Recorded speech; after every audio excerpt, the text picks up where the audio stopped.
The change in enthalpy for a chemical reaction, delta H, we could even write delta H of reaction in here, is equal to the heat transferred during a chemical reaction at constant pressure. So delta H is equal to QP. Let's say we are performing a chemical reaction in aqueous solution under constant atmospheric pressure. The reactants and products of that chemical reaction make up the system, and everything else makes up the surroundings. When heat flows from the surroundings to the system or the reaction absorbs heat, and therefore the change in enthalpy is positive for the reaction. This is called an endothermic reaction. If heat flows from the system to the surroundings, the reaction gave off energy. Therefore, the change in enthalpy for the reaction is negative, and this is called an exothermic reaction. As an example of a reaction, let's look at the decomposition of hydrogen peroxide to form liquid water and oxygen gas. The change in the enthalpy for this reaction is equal to negative 196 kilojoules. The negative sign means the reaction is exothermic.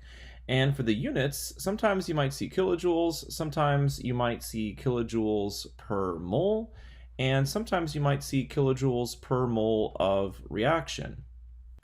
What kilojoules per mole of reaction is referring to is how the equation is written. So if we look at this balanced equation, there's a 2 as a coefficient in front of hydrogen peroxide. Therefore, 2 moles of hydrogen peroxide are decomposing to form 2 moles of water and 1 mole of oxygen gas.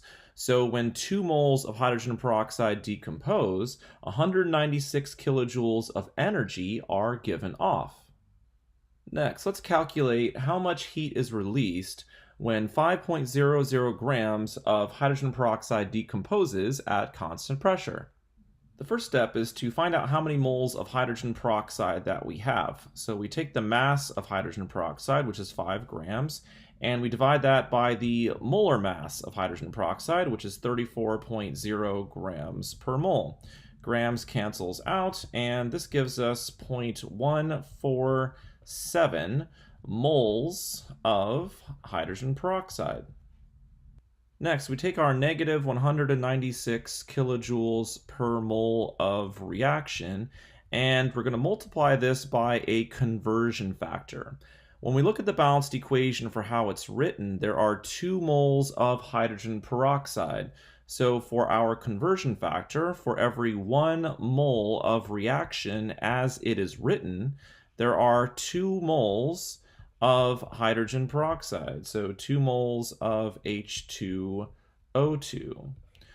Now the moles of reaction will cancel out, and this gives us negative 98.0 kilojoules per 1 mole of H2O2.